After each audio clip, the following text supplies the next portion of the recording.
You spoke a bit about the the boost and the negation of the SAT scores that black applicants may receive with comparison to Asian people or in comparison to white people. Yeah, I spoke about the Princeton study, correct. And you also spoke about how there is not an equality of outcome in this nation. So with regard to this... No, there is inequality of outcome. Yeah. There's no inequality of opportunity, yes. Yes. In the sense that there's no government obstacles.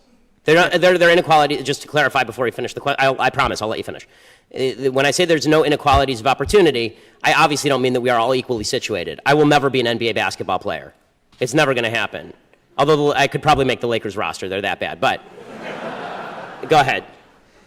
Given that you contend that there is an equality of opportunity in this nation, do you think it is right for the government to pursue, or like for federal cases to say that in some cases policies like affirmative action targeting certain ethnic groups are correct, and doing this, does it acknowledge white privilege, or do we should just leave this sort of policies totally out even though there is inequality of outcome? No, so my answer about affirmative action and government policies that are meant to rectify these inequalities of outcome, no, I'm very much opposed to those.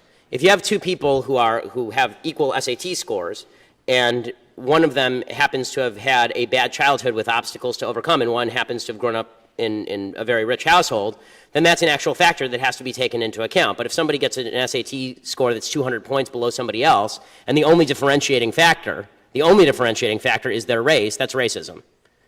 I mean, I remember a few years back, there was a story in the Wall Street Journal about an Asian kid who got like a 1510 on his SATs when it was out of 1600, and he grew up extremely poor, single mother, it was a rough neighborhood, so he had to study in his closet for fear of gunshots and all this stuff, and he applied to Yale, didn't get in, and he didn't get in because he was Asian. If he'd been black, he would have gotten in. I mean, that sort of stuff is just racism pure and simple. I don't understand why Colin Powell's kid is not worse off than that Asian kid was. And we're all differently situated, so let's look at each other as individuals. There's some black people who have it really bad in this country. There's some black people who have it really great in this country. There are a lot of white people who have it really bad in this country. There are more white people on food stamps than black people, by a large margin. There are more white people on welfare than black people by a large margin, which is not to suggest that black people are not on average poorer than white people, because they are. But we're going to be in a much better position to do justice when we stop focusing so much on the perversion that's known as social justice. Social justice stands in direct contravention and opposition to justice. Justice is about you take action, you get what you deserve. Social justice is about you take action, and we may or may not give you what you deserve based on what we think your social group deserves. And that's evil.